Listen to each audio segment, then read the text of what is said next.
Hallelujah. खुदा बाप, खुदा बेटे और खुदा कुछ के नाम में आप सबकी शांति हो। खुदा आप सबको बरकत दे। आइए कलाम के लिए हम सब जितने बैठे हैं अपने कदमों पर खड़े हों और खुदा की कलाम की ताज़ीम में अपने आप को उसके हुजूर पेश करेंगे, क्योंकि लिखा है खुदावंद भला है, उसकी शफ़क़त अबदी है और उसकी वफादारी पुश्त दर पुश्त रहती है। आइए मेरे साथ देखिए पुराने अहदनामा में से आमूस की किताब उसका 5वां बाब। पुराने अहदनामा में से अहद अतीक में से हम पढ़ेंगे आमूस की किताब उसका 5वां बाब, उसकी 12वीं आयत से लेकर 14वीं आयत तक। आमूस की किताब 5वां बाब 12वीं आयत से 14वीं आयत तक। योएल नबी की किताब के बाद आमूस की किताब है और अब्दिया की किताब से पहले। तो आइए खुदा के कलाम को पढ़ते हैं। लिखा है, क्योंकि मैं तुम्हारी बेशुमार खताओं और तुम्हारे बड़े बड़े गुनाहों से आगाह हूं। तुम साधकों को सताते और रिश्वत लेते हो और फाटक में मस्कीनों की हक तलफी करते हो। इसलिए इन आयाम में बेशमीर खामोश हो रहेंगे, क्योंकि ये बुरा वक्त है। बदी के नहीं बल्कि नेकी के तालिब हो, ताकि जिंदा रहो और खुदावंद रब्बुल अफ़वाज तुम्हारे साथ रहेगा, जैसा कि तुम कहते हैं। आइए अपनी आंखों को बंद करें, दुआ करें। आसमान और जमीन के खुदा कादिर मुतलक बाप, हम यीशु के नाम से शुक्रगुजार हैं खुदावंद तेरी जिंदा आवाज के लिए जो हमारे बंद बंद और बूदे बूदे से होकर गुजरती है। शुक्रगुजार है यीशु मसीह के लिए जो हमारा नजात दहिंदा है, हमारी जिंदगियों का मालिक है, जिसने हमारी खातिर सलीबी मौत को गवारा किया। वो मर कर जिंदा हुआ और आसमान पर चढ़ गया ताकि हम भी उसके साथ ऊंचे पर चढ़ाए जाएं। आज हम भी खुदावंद तेरे हुजूर आते हैं, अपने आप को पेश करते हैं, अपने कलाम की तरबियत, अपने कलाम की इस्लाह, अपने कलाम की हिकमत हमें अता कर, ताकि हम तेरे कलाम के वसीले खुदावंद आज अपनी जिंदगियों को तेरे हुजूर बसर कर सके और तेरी कामिल मर्जी को इस रोए जमीन पर पूरा कर सके। हम अपने आप को तेरे हुजूर पेश करते हैं। खुदावंद आज हमें सिखा, तू बोल, क्योंकि हम सुनने के लिए तैयार हैं। तेरा शुक्र, तेरी तारीफ यीशु मसीह के नाम से, आमीन। तशरीफ रखें।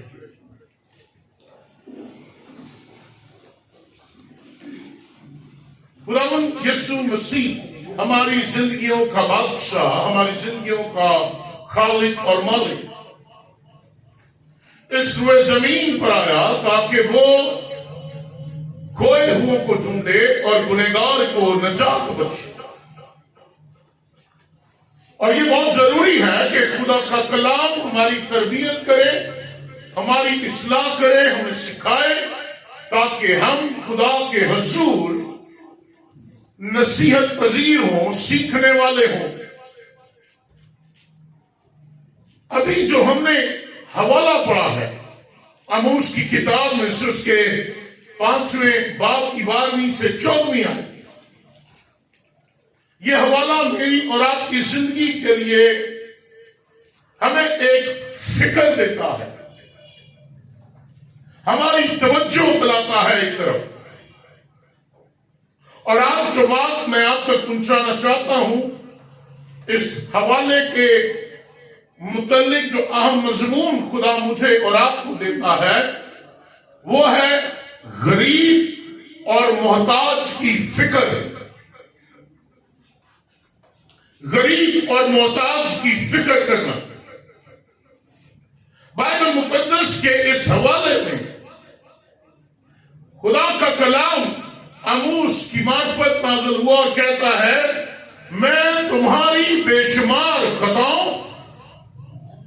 तुम्हारे बड़े बड़े गुनाहों से आगाह हूं। इस दुनिया में जहां अमीर है वहां गरीब भी है। कुछ लोगों के पास माली दौलत और कुछ के पास नहीं।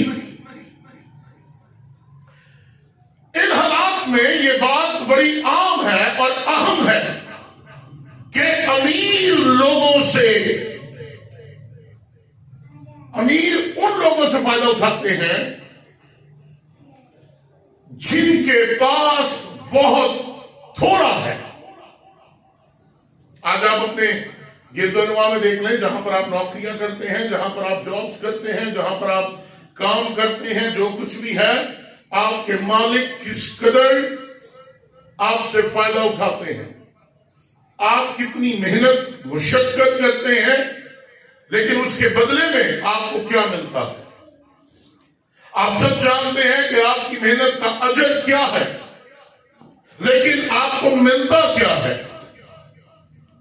आप जब अमीर उन पर जुल्म ढाते हैं जिनके पास नहीं है, तो जिनके पास पहले ही से दौलत है वो और ज्यादा अमीर होते चले जाते हैं। वो जरूरतमंदों का हक ना अदा करने की वजह से और ज्यादा अमीर से अमीर बनते चले जाते हैं। बाइबल मुकद्दस बड़ी सख्ती से ऐसे लोगों के साथ जो मोहताज और जरूरतमंद हैं, नारवा सलूक की मुखालफत करती है, बड़ी सख्ती से पेश आती है। अगर आप जबूर की किताब उसका 10वां बाब देखें, यानी 10वां जबूर, तो बाइबल यहां पर हमें इस नारवा सलूक की मुखालफत करते हुए नजर आती है। और 10वें बाब की दूसरी आयत में लिखा है, शरीर के गरूर के सबब से गरीब का तुंदई से पीछा किया जाता है। जो मंसूबे उन्होंने बांधे हैं वो उन्हीं में गिरफ्तार हो जाते हैं। और फिर 9वीं और 10वीं आयत इसी बात की लिखा है, वो पोशीदा मकाम पर शेर बब्बर की तरह दबक कर बैठता है। वो गरीब के पकड़ने को घात में लगा रहता है। वो गरीब को अपने जाल में फंसा कर पकड़ लेता है। बाइबल मुकद्दस मुजम्मत करती है, मुखालफत करती है। बाइबल मुकद्दस हमें बारहा इस बात की तरफ ध्यान दिलाती है कि गरीबों और मोहताजों के साथ नारवा सलूक ना किया जाए। यशायाह नबी का सहीफा अगर आप खुदा के कलाम में से देखें तो यशायाह नबी के 3 बाब की 14वीं और 15वीं आयत, और यहां पर लिखा है, खुदावंद अपने लोगों के बुजुर्गों और उनके सरदारों की इबादत करने को आएगा। और खुदा इल्जाम लगा रहा है, तुम ही हो जो पाकिस्तान चट कर गए हो और मस्कीनों की, गरीबों की लूट तुम्हारे घर में है। मेरे अजीजों, खुदा का कलाम इस बात की मुखालफत करता है कि जरूरतमंदों और मोहताजों का हिस्सा चाट कर लिया जाए। एक और हवाला यिर्मयाह नबी का सहीफा अगर आप मेरे साथ देखें, मैं इसलिए ये हवाले आपको पढ़ा रहा हूं ताकि ये आपके ज़हन नशीन हो। और यिर्मयाह नबी के सहीफे के 2 बाब की 34वीं आयत, और यहां पर यह बात मरकूम है, तेरे ही दामन पर बेगुनाह मस्कीनों का खून भी पाया गया, तूने उनको नकद लगाते नहीं पकड़ा। तेरे ही दामन पर गरीबों का, मस्कीनों का खून है, उनकी मेहनत, उनकी मुशक्कत, उनकी दौलत, उनका अजर, उनका हिस्सा, सब कुछ तू खा गया, तू चाट कर गया। बाइबल मुकद्दस मुझे और आपको ये बताती है।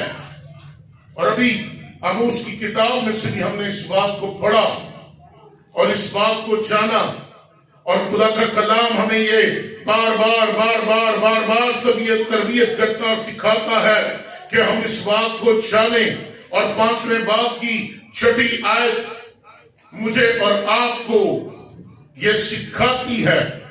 दूसरे बाब की 6ठी और 7वीं आयत, अब उसके किताब 6ठी और 7वीं आयत, खुदावंद यूं फरमाता है, इस्राएल के 3 बल्कि 4 गुनाहों के सबब से मैं उसको बेसजा ना छोड़ूंगा, क्योंकि उन्होंने सादको रुपए की खातिर और मस्कीन को जूतियों के जोड़े की खातिर बेच डाला।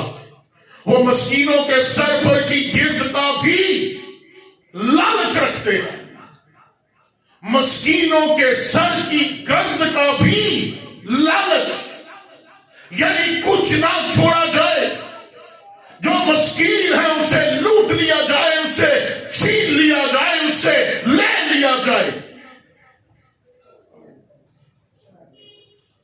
अगर हम वाकई सच्चे खुदा और यीशु मसीह के नमूने पर अमल कर रहे हैं और उसके वाकई ही पैरोकार हैं, तो हम दूसरों की जरूरत पूरी करने और उनकी खातिर, उनकी खिदमत के लिए कुर्बानी देने के लिए बखुशी रजामंद हो।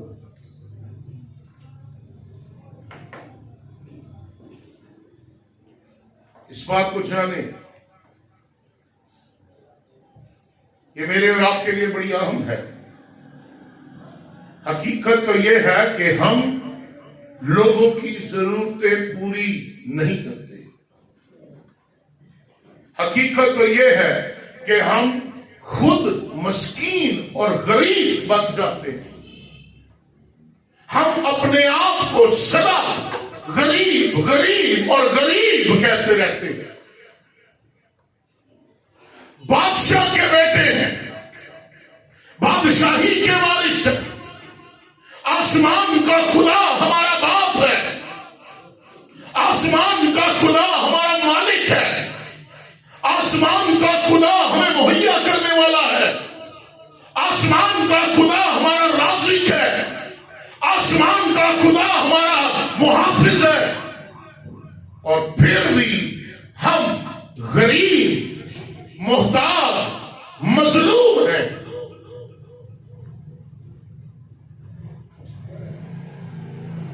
एक शहर में एक बादशाह अपनी राया को मिलने आया, वहां एक बच्चा उससे मिला और उसने कहा, मैं बादशाह हूं। उसने कहा, अच्छा। और उस बादशाह ने अपनी जेब में से थैली निकाली और उस थैली में से एक कॉइन, एक सिक्का, एक अशरफी उस बच्चे को दी। और वो अशरफी लेकर उस बच्चे ने कहा, नहीं नहीं, तू बादशाह नहीं है। उसने कहा, क्यों? उसने कहा, अगर तू बादशाह होता तो एक अशरफी देता, और मैं अपनी मां को अगर जाके कहूंगा मैं बादशाह को मिलके आया हूं, तो वो मानेगी नहीं कि तू बादशाह को मिलके आया है, क्योंकि बादशाह एक अशरफी देगा। बादशाह समझ गया यह बच्चा बहुत समझदार और बहुत चालाक है। उसने अपनी जेब में हाथ डाला, अपने चोगे में से पूरी अशरफियों की थैली उस बच्चे को दी। उसने कहा, हां, अब तू बादशाह है। जो बादशाह है, जो बादशाह के बच्चे हैं, बादशाह की औलाद है, बादशाही के वारिस है, वो कभी अपने आप को गरीब नहीं कहते, वो कभी अपना हाथ नहीं फैलाते, वो कभी दूसरों के सामने घुटने नहीं टेकते, वो कभी दूसरों पर तवक्कल नहीं करते, क्योंकि वो खुद जानते हैं कि सारी बादशाही मेरी है।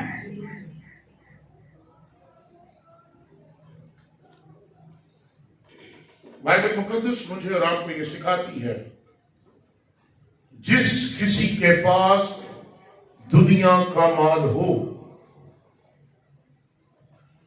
और वो अपने भाई को मोहताज देखकर रहम करने में दरेक करे, तो बाइबल कहती है उसमें खुदा की मोहब्बत क्यों कर कायम रह सकती है।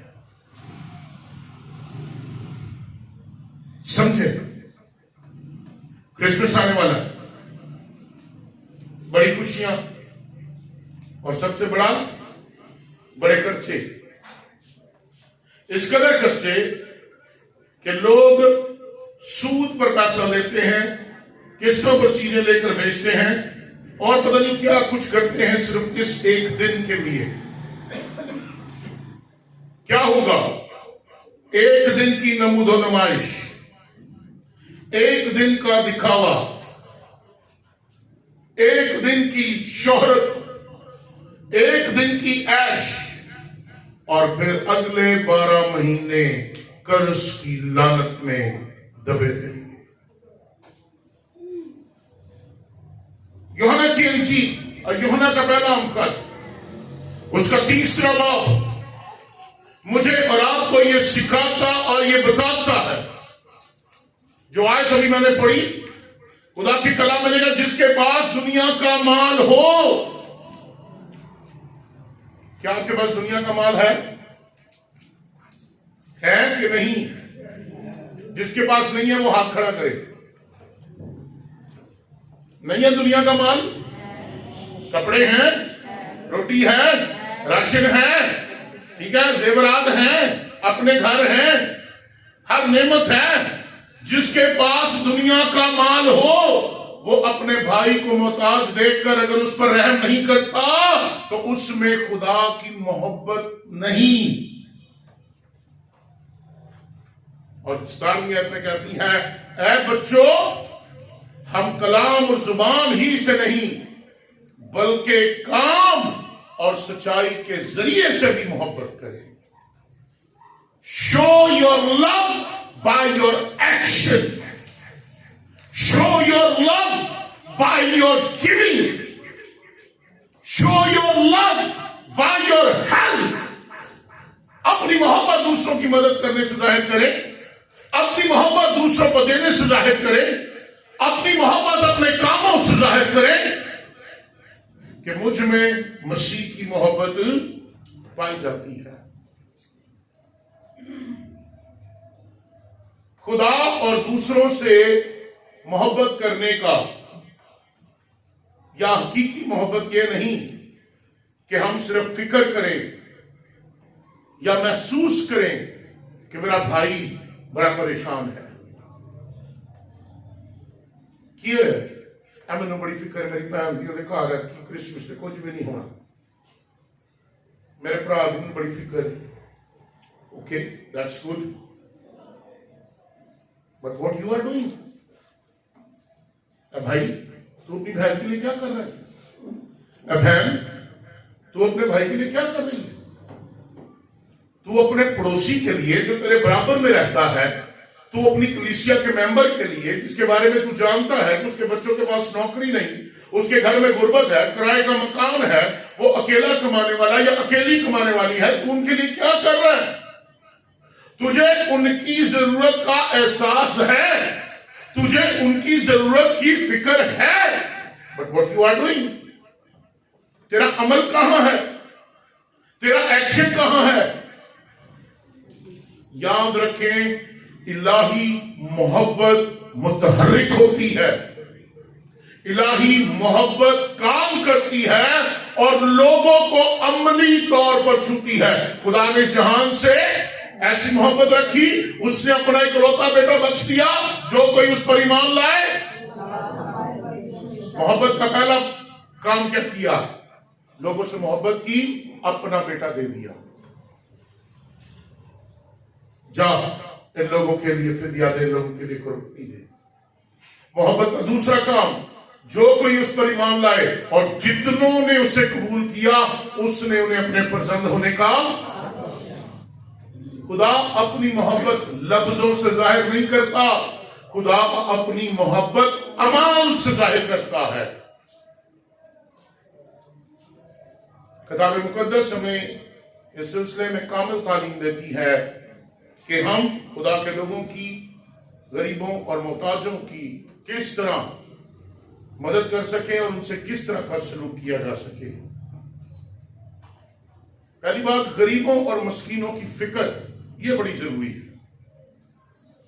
अगर आप अनाजील को पढ़ते हैं तो वहां पर हम देखते हैं कि खुदा ने गरीबों, जरूरतमंदों और जुल्म सहने वालों के लिए,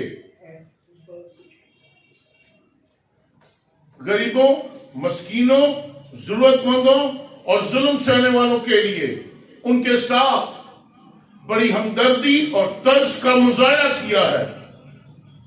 और खुदा का कलाम बताता है कि वो अपने आप को पनाहगाह, मददगार, बचाने वाला और उनके मुहैया करने वाले के तौर पर पेश करता है।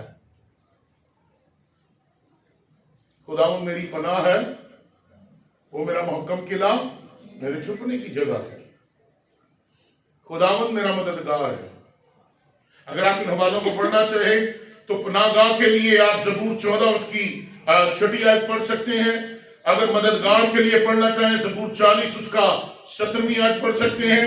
बचाने वाले के लिए 1 शमूएल 2 बाब 8वीं आयत, और इसी तरह मुहैया करने वाले ज़बूर 10वां बाब उसकी 14वीं आयत, 68वां बाब 10वीं आयत, 132वां ज़बूर और 15वीं आयत के तमाम हवाला जात जो हैं वो हमें बताते हैं खुदा हमारी पनाहगाह है, खुदा हमारा मददगार है, खुदा हमारा बचाने वाला है, खुदा हमें मुहैया करने वाला है।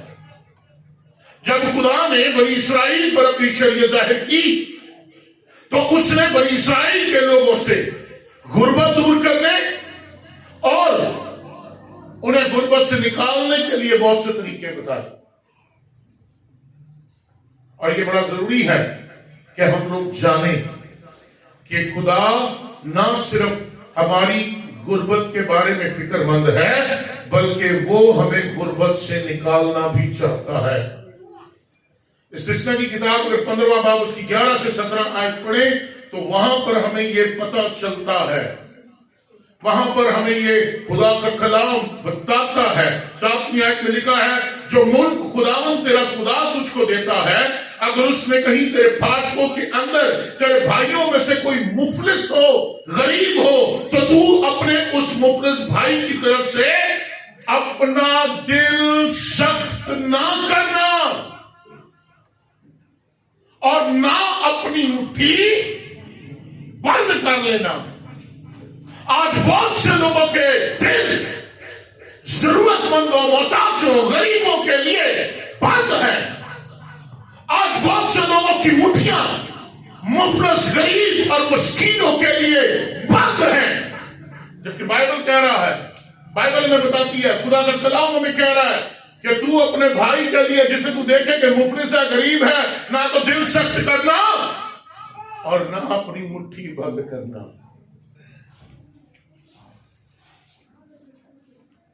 बल्कि उसकी एहतियाज रफा करने को जो चीज उसे दरकार है उसके लिए तू जरूर, जब जरूर का लफ्ज आता है मतलब है खुदा हुक्म दे रहा है, गिव देम,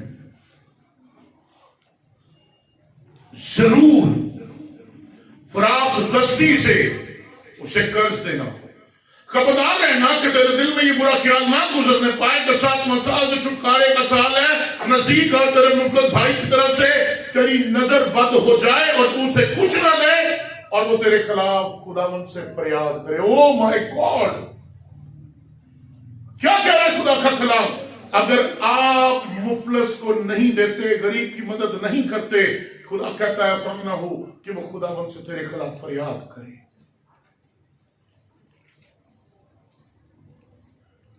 और ये तेरे लिए क्या ठहरेगा? पढ़ी बाइबल, निकाला वाला किस किस ने निकाला है? पढ़े क्या लिखा है? अगर आप अपने मुफलिस भाई की मदद नहीं करते, अगर आप अपने गरीब और मोहताज और मफलूज जो आपके इर्द गिर्द लोग पाए जाते हैं उसकी मदद नहीं करते, बाइबल कहती है ये तेरे लिए गुनाह ठहरे।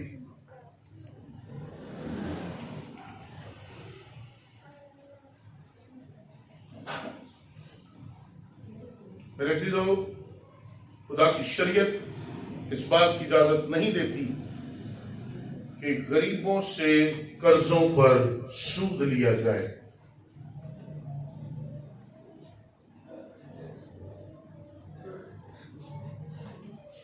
हाँ भाई, पैसे चाहिए? हाँ जी, कितने चाहिए? दे दो 20,000 रुपया। ठीक है, 20,000 रुपया ले लो, महीने का 2,000 दे जाए। जो 20,000 दे देगा तेरे पैसे मुकते हैं। बाइबल कहती है कि इस बात की इजाजत नहीं कि तू अपने गरीब मोहताज भाई से कर्ज पर सूद ले।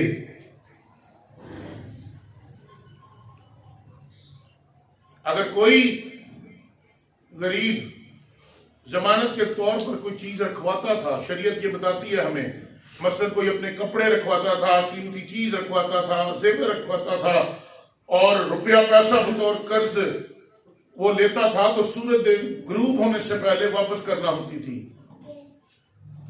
और अगर कोई अमीर आदमी किसी गरीब को अपना मजदूर रखता था तो उसे रोज मजदूरी देना होती थी। क्यों? ताकि मजदूर अपने घर, अपने घराने की उसकी जरूरतें पूरी हो सके, उनके लिए खाने पीने की अशिया खरीद सके। आज हम काम करवाते थे, कल पैसे कहां लगे? कल नहीं, पैसे जेब में होते हैं, कल नहीं काम करवा लेता, पैसे कल दांगा। और अगर आज उसको राशन लाना, अगर आज खाने पीने की अशिया की जरूरत है तो वो क्या करेगा? हम क्या करते हैं?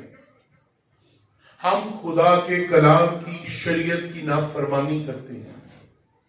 हम खुदा के कलाम की हुक्मदुली करते हैं। बाइबल मुकद्दस मुझे और आपको ये बताती है कि फसल की कटाई के मौसम में जमीन पर गिरने वाला जो अनाज था वो गरीबों के लिए छोड़ दिया जाता था।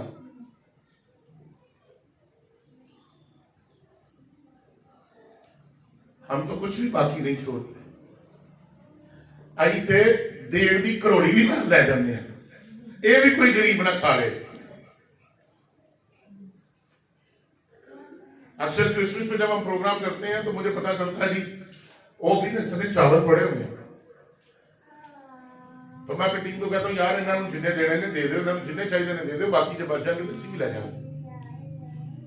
पर कई लोग, एक चर्च में मैं गया, मैंने कहा यार वहां पे खाना करना होता, भाई साहब खाना तो ही लै आवांगे, खिलौना तुसी कोल, क्योंकि उथों दा पादरी ते सानू भाई एक टुट्टे नान का भी हिसाब लैंदा कि नान अद्धा क्यों है, पूरा क्यों नहीं। करोड़ी भी नहीं छोड़ते। और जो कोरवे लगी होंगी ना ग्रेवी, अभी वो भी नाम पूछ के कट लेने, ये भी चार नान खाते जाएंगे। और लिखा है कि जब फसल की कटाई के मौसम में बीज जमीन पर गिरते थे, छोड़ दिए जाते थे, और ये गरीब चुग लेंगे, बेच देंगे और इससे पैसा ले लेंगे, उनकी जरूरतें पूरी होंगी। खेत के किनारों से कटाई नहीं की जाती, फसल के जो आपका खेत था उसके किनारों पर जो फसल थी वो छोड़ दी जाती थी। ये किनारे वाले रहने दो, कोई बात नहीं, ये जरूरतमंदों के काम आ जाएंगे।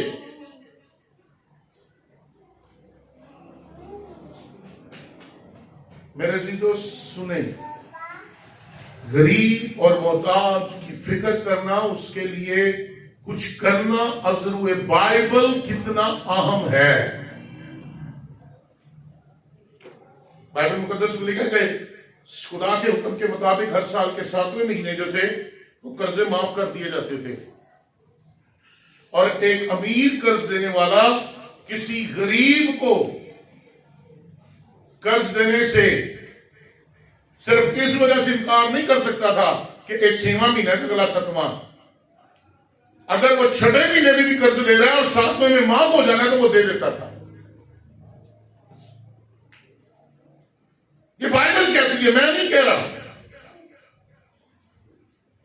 कर्ज से छुटकारा पाने के साल में मुहैया करने के अलावा खुदा ने जायदाद या किसी भी चीज की वापसी के लिए एक साल मुहैया किया गया जिसे युबली का साल कहलाता है, कहा जाता है। बहुत बहुत सी ऐसी मिसालें, बहुत सी ऐसी चीजें हमारी जिंदगी में हमारे सामने हैं जो खुदा का कलाम हमें बताता है गरीबों और मोहताजों के हवाले से। और इन तमाम चीजों का जो मकसद है वो ये है कि खुदा का अदल और इंसाफ बड़े साफ और सुथरे तरीके से पूरा हो। खुदा आदिल है, खुदा मुंसिफ है, खुदा सादिक है, और वो अमीर और गरीब दोनों के लिए अपना इंसाफ बराबर करता है। मेरे चीजों, इस बात को जाने, इस बात को समझें। इन तमाम तरीकों से और इन तरीकों के अलावा भी खुदा दीगर तरीकों से इस बात का तायन करता है, इस बात को कायम करता है कि गरीबों और मस्कीनों को तहफ़्फ़ुज़ फराहम किया जाए। आप अमीर हैं, अपने घरों में हैं, घरों में रहते हैं, अपने घर है, चाहे किराए के सही, अपने घर है, सर की बहुत छत है। इस घर की कदर जाकर टेंटों वालों से पूछें जो झोंपड़ियों में रहते हैं। जाएं, जाकर पूछें उन झोंपड़ी वालों से इस घर की कदर क्या है। सर्दियों का मौसम है, गर्म कपड़े हैं, रजाइयां, कंबल सब कुछ है।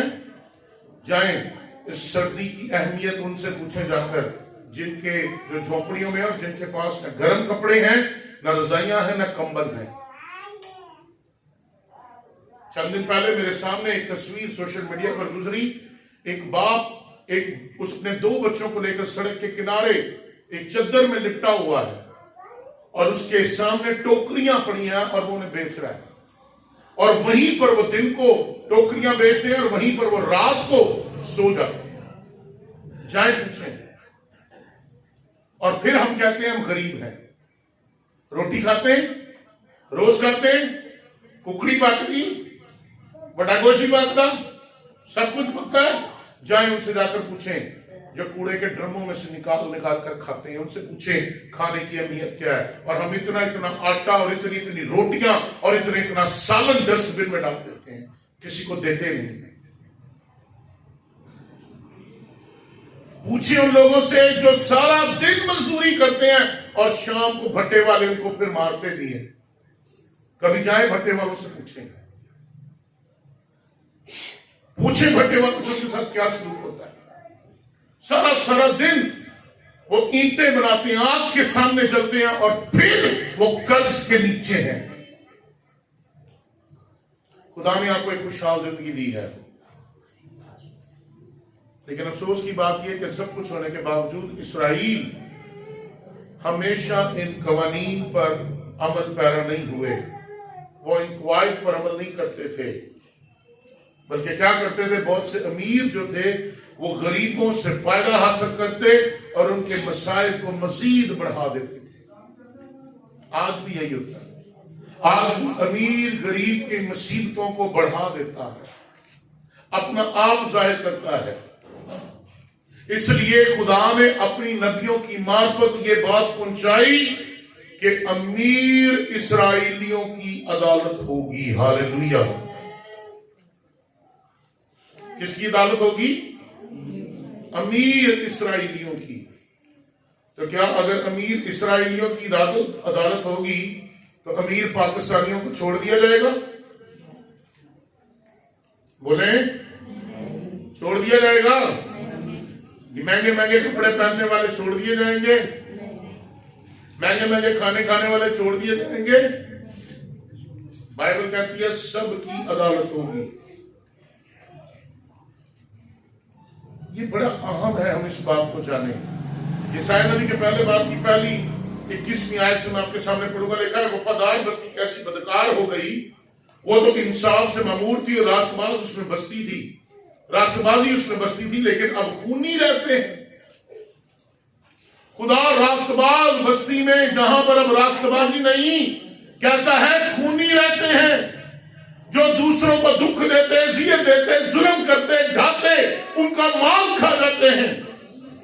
तेरी चांदी मैल हो गई, तेरी मैल में पानी मिल गया, तेरे सरदार गर्दनकश और चोरों के साथी हैं, उनमें से हर एक रिश्वतदोज और इनाम का तालिब है। वो यतीमों का इंसाफ नहीं करते और बेवाओं की फरियाद तक वो नहीं सुनते।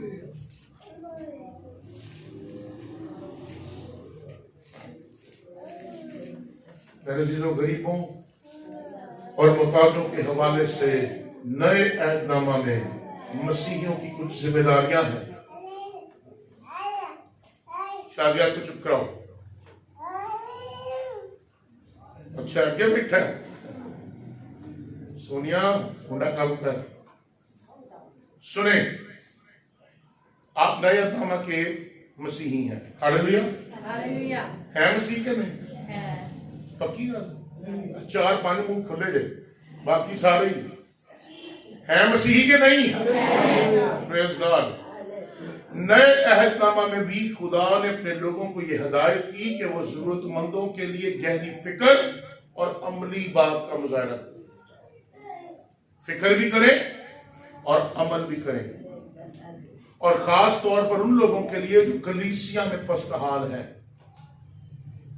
सुन ले कलीसिया के लोगों, कलीसिया के पस्तहाल लोगों की तरफ निगाह करो। यस्सु की ज्यादातर खिदमत मुआशरे के गरीब और मस्कीनों में थी, जिनका हाल पूछने वाला कोई ना था। यस्सु ने अमीरों में खिदमत नहीं की, यस्सु गरीबों में खिदमत करता था। ये ऐसे लोग थे जिनके साथ लारवा सलूक किया जाता था। ये ऐसे लोग थे जिन पर जुल्म ढाया जाता था। और अगर आप एक मिसाल लेना चाहें तो सबसे जिनको छूत समझा जाता था, जिनसे नफरत की जाती थी, सामरी, जिनके ताल्लुकात यहूदियों के साथ बहुत ज्यादा खराब थे, नफरत करते थे लोग, उनसे दूर दूर रहते थे, दूर होकर गुजरते थे। दूसरी बात, कोड़ियों से नफरत की जाती तो उन्हें शहर से बाहर निकाल दिया जाता था। यहूदियों की नजर में ये लोग बड़े हकीर थे। बेवाओं को बड़ी हकारत की नजर से देखा जाता था। और वो बहुत से लोग जो माली या समाजी एतबार से गरीब थे, कमजोर थे, खसारे में थे, बाइबल बताती है ऐसे लोगों से यहूदी नफरत करते थे, उनको हकीर जानते थे, मगर यस्सु ने उनसे मोहब्बत की। और यस्सु ने ऐसे लोगों को सख्त अल्फाज में खबरदार किया जो उनसे मोहब्बत करते थे, और अदालत के बारे में आगाह किया जो दीनवी मालो दौलत के पीछे छुपे हुए।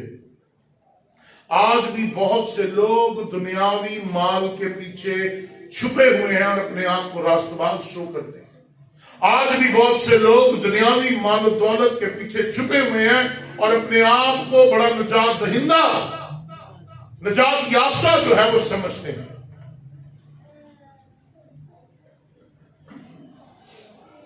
बाइबल मुकद्दस ऐसे लोगों के खिलाफ बात करती है जो जरूरतमंदों को नजरअंदाज कर रही है। यीशु मसीह अपने पैरोकारों से ये तवक्को रखता था कि वो जरूरतमंदों को दिल खोल कर दें। और ये बड़ा अहम है, ये बड़ा अहम है अगर हम इस बात को समझें, जरूरतमंदों को देना। शायद हम लोग ये समझते हैं कि ये देना देना देना, ये पता नहीं क्या पादरी साहब हर वक्त लगाए रखते हैं, लेकिन मैं आपको उस हकीकी तालीम की तरफ ले जाना चाहता हूं जो यीशु मसीह की खिदमत और उसके जमीन पर आने से ताल्लुक रखती है। मत्ती की इंजील के 6 बाब की पहली 4 आयत, यहां पर लिखा है, खबरदार अपने राष्ट्रबाजी के काम आदमियों के सामने दिखाने के लिए ना करो, नहीं तो तुम्हारे बाप के पास जो आसमान पर है तुम्हारे लिए कुछ अजर नहीं। बस जब तू खिरात करे तो अपने आगे नरसिंगा बजवा जैसा रियाकार इबादत खानों और ऊंचों में करते हैं ताकि लोग उनकी बड़ाई करें। मैं तुमसे सच कहता हूं वो अपना अजर पा चुके। बल्कि जब तू खैरात करे तो क्या करे, जो तेरा दाहिना हाथ करे, जो तेरा दाहिना हाथ करे तेरा बायां हाथ, ताकि तेरी खैरात पोशीदा रहे, तेरी खैरात पोशीदा रहे। इस सूरत में तेरा बाप क्या करेगा, जो पोशीदगी में है तुझे बदला देगा। ये खुदा की मर्जी है। आप जरूरतमंदों को दें। और यीशु मसीह ने इसका इजहार इसलिए इस तरह किया कि उनके पास जो रुपए पैसे की थैली थी, उस थैली में रुपए पैसे जो होते थे, जिससे वो और उसके शागिर्द गरीबों की मदद करते थे।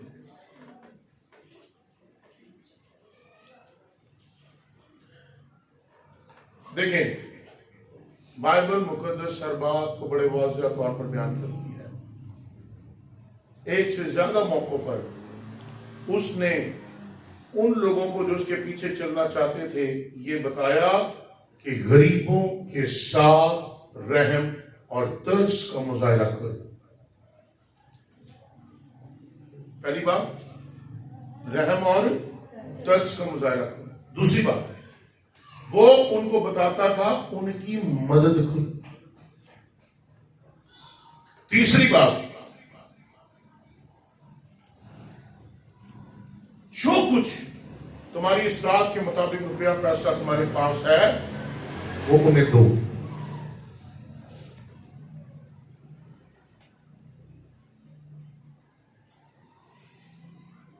तो मदद करो, ख्याल रखो।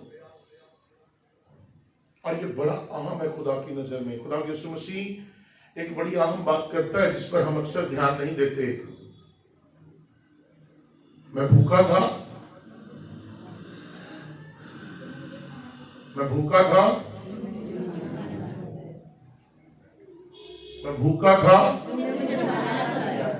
मैं प्यासा था, मैं नंगा था, मैं कैद में था,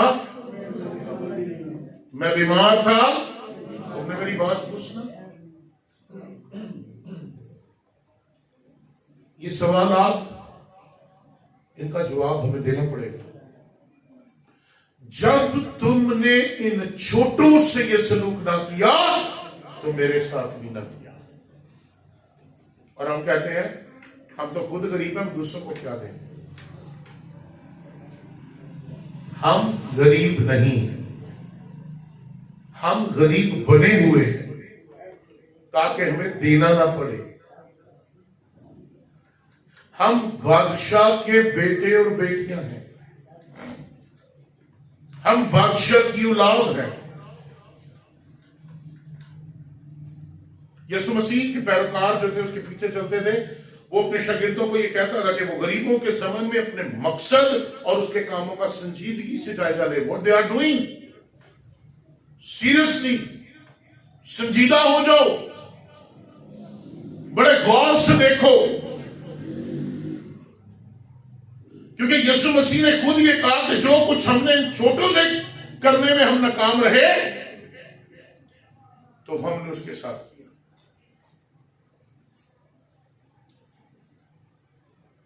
मेरे भाइयों मेरी बहनों, हमारी अदालत इस बुनियाद पर होगी कि हमने दूसरों के साथ कैसा रवैया और सलूक रखा, खास तौर पर ऐसे लोगों के साथ जो जरूरतमंद हैं। अगर आप इब्तदाई कलीसिया की तरफ चले जाएं, फर्स्ट चर्च, तो बाइबल बताती है कि इब्तदाई कलीसिया ने जरूरतमंदों की तरफ रहमदिली और तर्स का मुजाहरा किया।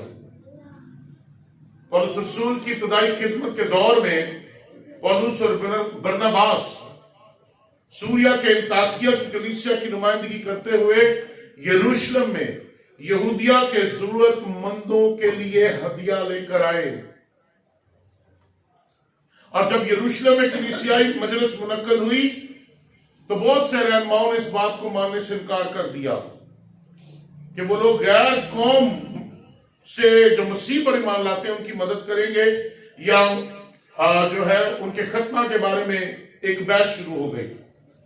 लेकिन मैं आपको बताऊं, बाइबल मुकद्दस मुझे और आपको ये सिखाती है और ये बताती है कि खुदा की मुहैया करदा रूहानी नजात खुदा के मंसूबे की बात करती है। और खुदा का मंसूबा यह है कि जो कोई यीशु पर ईमान लाए, चाहे वो किसी भी मजहब, किसी भी कौम, किसी भी फिरके, किसी भी जो है नस्ल से है, किसी भी रंग से है, जो कोई यीशु पर निजात लाए, ना यीशु पर ईमान लाए, क्या होगा? वो निजात पाएगा। आज मुझे और आपको इस बात को समझना है इब्तदाई कलीसिया क्या करती थी। इब्तदाई कलीसिया देखें, अमाल की किताब, वहां पर लिखा है कि लोग अपनी जायदादें बेचकर, अपने घर बेचकर, अपना सब कुछ बेचकर रसूलों के कदमों में लाकर रख देते, ये लो खुदा का काम करो, ये लो गरीबों और मोहताजों को दो, आओ चले मिलकर, आओ झोंपड़ियों वालों के पास चले, भट्टों वालों के पास चले, आए उनके लिए खाने का, राशन का, कपड़ों का इंतजाम करें। मैंने बारहा इस बात को कहा, हर साल कहता हूं, फिर कहूंगा, क्या ही अच्छा हो हम 4000 का सूट पहनने की बजाय 2000 वाला, 1500 वाला सूट पहन ले और वो 2500 2000 किसी गरीब के लिए कपड़े खरीद लें। क्या ही अच्छा हो कि हम अपने घर में क्रिसमस वाले दिन 4 खाने बनाने की बजाय 1 खाना बना लें और वो 3 खाने किसी गरीब के काम आ जाए। क्या ही अच्छा हो कि 4 जोड़े बनाने की बजाय हम 2 जोड़े बना लें और वो 2 जोड़े किसी और गरीब को दे दें। लेकिन नहीं, आदत नहीं है, तर्स नहीं है, रहम नहीं। मैं तो महंगा जोड़ा लेना है, ले कलीसिया की कहेगी, मैं बहाना नहीं। सब मेरे कपड़े देखते हैं, पकड़ पकड़ के देखते हैं, इतना हल्का सूट पहना। तूने कहे भाई मैंने हल्का पहना है, लेकिन मैंने अपनी गरीब बहन को उससे भी महंगा लेकर दिया है। काश ऐसा दिल हमारा बन जाए, काश ऐसी मोहब्बत हमें जाग उठे, काश इब्तदाई कलीसिया का मसा हमारी जिंदगियों पर ठहर जाए, काश इब्तदाई कलीसिया का रवैया हमारा रवैया बन जाए, काश इब्तदाई कलीसियों का रूहानी पन हमारे अंदर आ जाए, ताकि हम भी इब्तदाई कलीसिया की तरह अमल करना शुरू करें।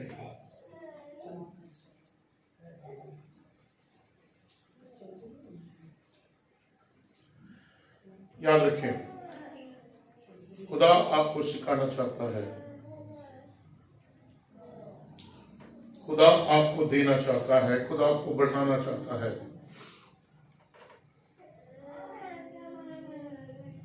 खुदा आपके लिए बहुत कुछ करना चाहता है, लेकिन उससे पहले आप कुछ करने की जरूरत है। क्रिसमस आ रहा है। Christmas, you know what is the meaning of Christmas? Christmas का भेद क्या है, किसी को पता है?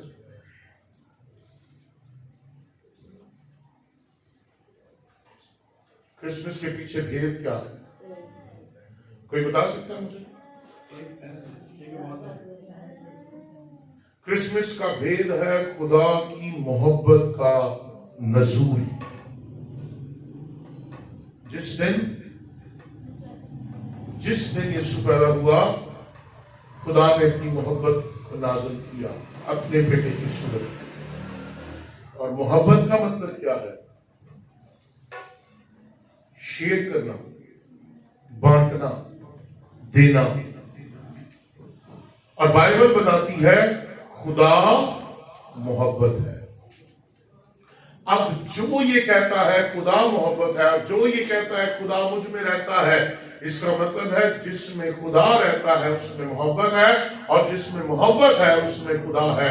अब जिसमें खुदा है वो मोहब्बत को जाहिर करे और बांटना शुरू करे। जिसमें मोहब्बत है वो खुदा के मुआफिक, खुदा की तरह अमल करना शुरू करे। ये दोनों चीजें अलग नहीं है, ये दोनों चीजें इकट्ठी हैं। आप में मोहब्बत है तो आइए खड़े हों गरीबों के लिए, आइए मोहताजों के लिए, मस्कीनों के लिए, जरूरतमंदों के लिए आज अपने आप को पेश करें।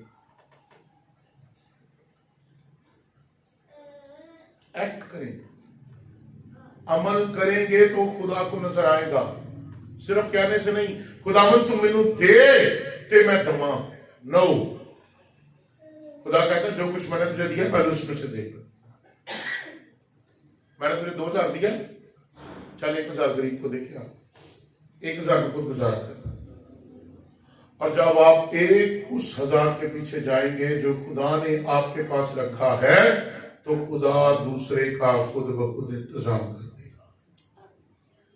होता क्या है, जो खुदा ने 2000 दिया उसमें से हम दोनों 1000 हम सारे खुद खाने के चक्कर में जाते हैं और फिर वही खा के खत्म कर बैठते हैं और फिर मुंह देखते रहते हैं। अब क्या,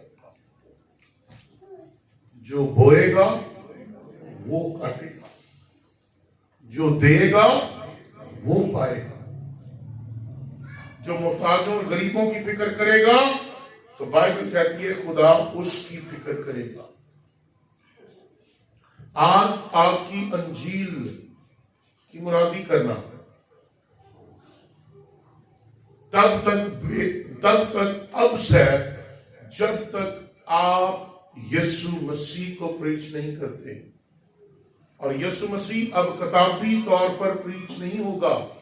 यीशु की मुनादी अब किताबों से नहीं होगी, यीशु की मुनादी अब अमाल से होगी। Preach gospel through your action, preach gospel through your giving and preach gospel through your help to needy persons. अंजील की मुनादी अपने अमाल से करें, अंजील की मुनादी अपने देने से करें, अंजील की मुनादी दूसरों की मदद करने से करें। जब आप एक्शन करेंगे, मोहब्बत दिखाएंगे, मोहब्बत करेंगे, पता चल जाएगा ये यीशु मसीह का पैरोकार है। लोग फिर यीशु पर ईमान लेंगे। लोग आपको देखकर नहीं बदलते, लोग यीशु को देखकर बदलते हैं। लोग आपकी सुनकर नहीं बदलते, यीशु के कामों को देखकर बदलते हैं। जरूरी है, दूसरों की मदद करना जरूरी है। और दूसरों की मदद करना यीशु मसीह को दिखाने का एक जरिया है कि जो मेरा उस्ताद करता था वही मैं भी करता हूं। ये बहुत जरूरी है। और हकीकत यह है कि जो लोग मसीह से वाकिफ नहीं, जो लोग मसीह से वाकिफ नहीं, वो उस वक्त तक उसके पैगाम को कबूल करने के लिए अपना दिल नहीं खोलेंगे जब तक कोई ऐसा शख्स जो मसीह को जानता है आगे बढ़कर उनकी जरूरतों को पूरा ना करे। जब आप दूसरों की जरूरतों को पूरा करना शुरू कर देंगे, जब आप उन लोगों की जरूरतों को पूरा करेंगे जो मसीह को नहीं जानते, वो मसीह पर ईमान लाएंगे। कहेंगे वाह, क्या नबी है, क्या उस्ताद है, क्या मालिक है। जिसके पैरोकार ऐसे हैं वो खुद कैसा होगा। वो कहते हैं जेहो जे गुरु ओह जे चेले, भैड़े गुरु तो भैड़े चेले। सो अपने गुरु, अपने मालिक, अपने खालिक, अपने उस्ताद, अपने रहनुमा को प्रीच करें। गरीबों मोहताजों की फिक्र करें, वो आपकी तरफ निगाह लगाए बैठे हैं। इस दिसंबर में बहुत से गरीबों और मोहताजों को आपकी जरूरत है। हर साल मुझे बहुत से सूट होते हैं, 2 या 3 सूट तो एवं चुटकी उठा के निकल आते हैं। लेकिन शायद मैं एक ही सूट मुश्किल से बना पाता हूं। पिछले साल मेरे 4 सूट हुए तो मैं एक भी नहीं बनाया। क्यों? क्योंकि मुझे और बहुत से लोग नजर आए, और बहुत से लोग जिनको मेरे सूटों से ज्यादा जरूरत थी। और मैंने कहा मैं पुराने सूट पहनकर भी क्रिसमस मना लूंगा, मैंने कलीसिया नहीं बाहर कटेगी। लेकिन शायद ये लोग चर्च ना जाएं क्योंकि ये नए कपड़ों के मुताज हैं, और मैंने अपने 4 सूटों के पैसे बांट दिए। क्यों?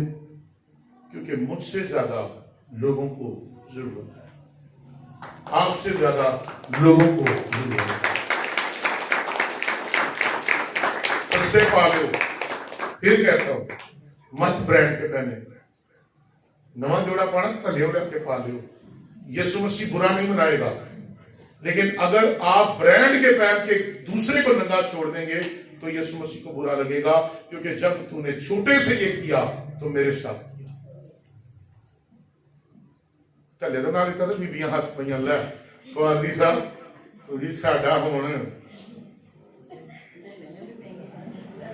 लो साडी वैल्यू ही देख दी पादरी साहब ने।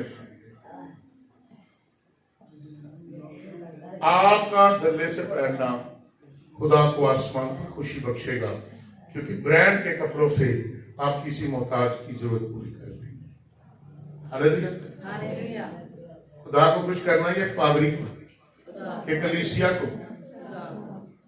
खबरदार किसी ने दूजे का सूट फड़ के देखा कितों लैके आनी है, तो जे कोई भैन वेखे मैनू दस्यो, मैं सफाई करांगा, चंगी तरह धो के मेरी कर सफाई। इसलिए अजीजों, दिसंबर से पहले इस कलाम को सुनाने का मकसद ये था कि आप अपने दिलों को तैयार करें मोहताजों और गरीबों के लिए। मोहताज और गरीब आपके मुंतजर हैं, आए कोई और मेरी मदद करे। यकीन करें, आपका 100 रुपया, आपका 1000 रुपया और आपका 10,000 रुपया जो आप गरीब के लिए निकालेंगे, वो उसकी जिंदगी में किस कदर खुशी भर देगा आप समझ भी नहीं सकते, आप सोच भी नहीं सकते।